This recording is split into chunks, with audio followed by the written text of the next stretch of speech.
Hello everyone, welcome to Fortune Cloud Technologies. Myself Swati Zampal, and today in this session we are going to deep dive into the Kubernetes architecture. Before we are going to start the Kubernetes architecture, let's see what are the prerequisites you require to learn the Kubernetes. Okay, so prerequisites of the for learning and working with Kubernetes is basic Linux. So here we are not necessary to be prone into the Linux, but basic Linux commands you must have to know before starting the Kubernetes. After that, the containers, that means what is the container, how containers works, what is the difference between the containerization and virtualization. So this basic difference you must know to use the Kubernetes. After that, the basic networking concepts like what is DNS, what is IP, what is the ports you require. So these necessary things are there to start learning with this Kubernetes architecture. Okay, so in this session, we are going to see how the Kubernetes works, what are the different components of Kubernetes. But before that, here I am explaining some basic, what is the Kubernetes actually and how we are going to work on this. Okay, so Kubernetes is basically also known as K8s, which is one of the open source container orchestration tool, or we can say container orchestration platform used to automate the deployment, scaling and management of containerized applications. So basically Kubernetes is used to manage the containers, where Docker is the basic base of the container. This is, we can say, the Docker is basically used to create the containers, and for managing the containers, for scaling it up, we have to use the Kubernetes. So Kubernetes manages the containers automatically, so you do not have to do it manually. It makes sure your applications are running healthy, scalable, load balanced and self-healed. Okay, so this is the reason why we are going to use the Kubernetes. The key terminologies that we use in the Kubernetes are: first, cluster. So cluster is nothing but the group of your nodes, worker node and master node. In next slides we are going to see the what is the worker node, what is the master node, what are the key components of those. But before that, cluster is nothing but the collection of nodes. So what is the node exactly? Node is basically known as virtual VM, right? Virtual machine inside a cluster on which we can run your workloads, or we can run our other administrator components to manage your containers. Okay, so pod is the smallest deployable unit in the Kubernetes. It contains one or more containers inside that, but it is a best practice to use a container inside a pod. So every container, per pod you can create one containers only. It is recommended, not compulsory. You can create multiple containers in a single pod too. Okay, so control plane and worker node. So control plane is also known as the master node, where the master components responsible for managing the cluster. That means control panel is basically nothing but it works as a for example, if I say the board of directors, where they cannot exactly work on the ground, but they can manage the resources, they can manage the applications, they will instruct the other teammates or team leads or other members of the company. So it is, control panel is basically going to work like that. So control panel is here, the, we can say, the brain for your this particular Kubernetes architecture. Okay, so there are some key components of control panel are API server, scheduler, control manager and etcd. And worker node, it is basically responsible to run the workload. That means whenever you want to run your application, basically that application is deployed inside the pod, and that pod is going to be run in this worker node. Okay, so worker node has the three components: kubelet, kubeproxy and your container runtime. That container runtime, you may use Docker, you may use containerd or CRIO. Okay, so let's see. So now let's start the main part of this particular session, that is nothing but your Kubernetes architecture. So as I told you, in a Kubernetes cluster, you can deploy a master node and a worker node. Or it might be a master node with multiple worker nodes, or multiple workers with multiple masters it might be possible in a cluster. In this particular architecture, in this diagram, I am going to show you that one is your Kubernetes master and two here the worker nodes, right? So the master node contains the API server, scheduler, control manager and etc.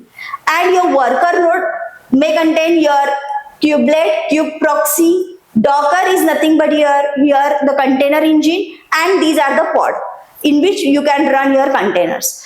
Okay, so here in this cluster, I am going to use one master node and one is your worker node. Okay, so master node is, you can say this is master node, this is worker node. This master node is also known as control panel, because this particular master node components are going to control or going to deploy your application or your workload into the worker nodes. Okay, so here the main key component of your master node is nothing but the API server. So this API server is nothing but, you can consider the front door for your cluster.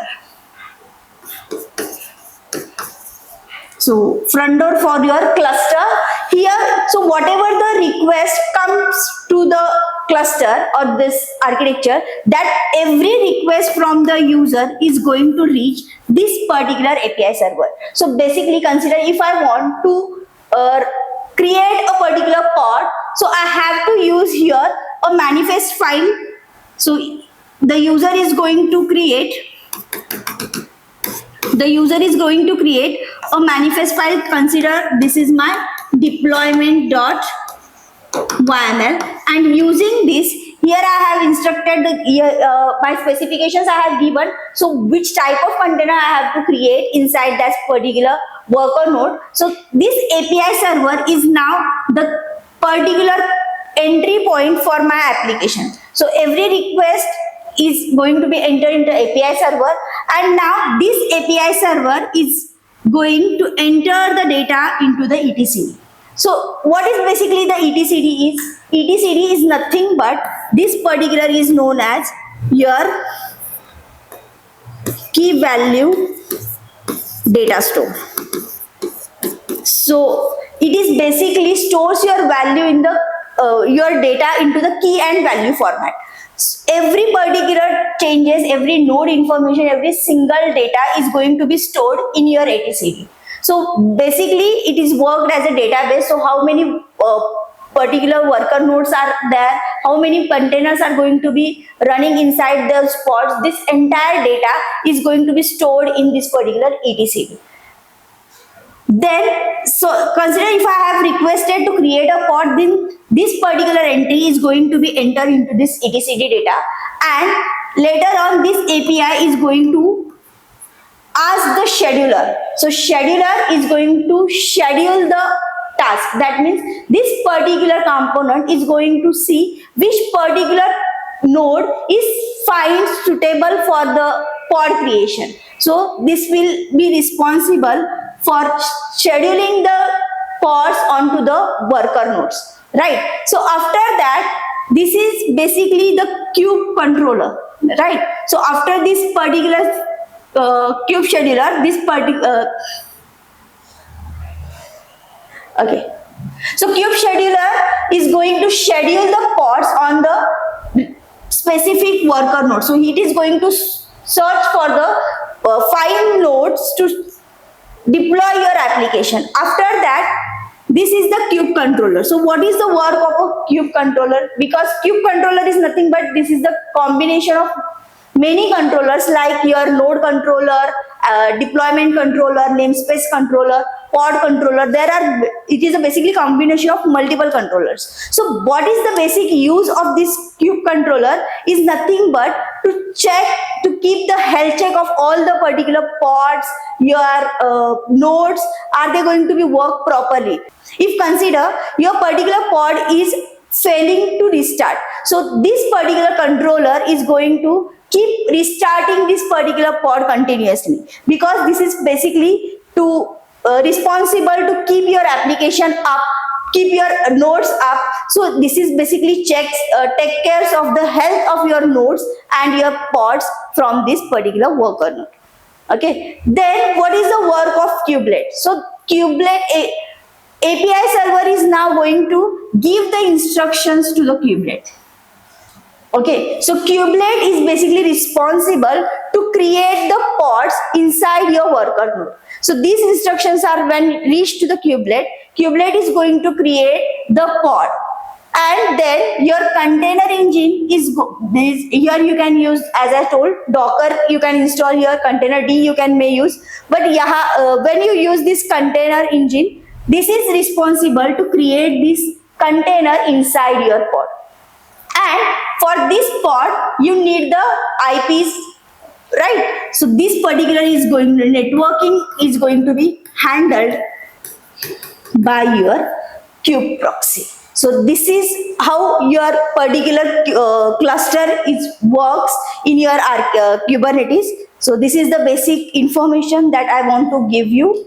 Please let us know if you have any queries regarding this topic in our comment box. And thank you for watching with Fortune Cloud Technologies. Thank you.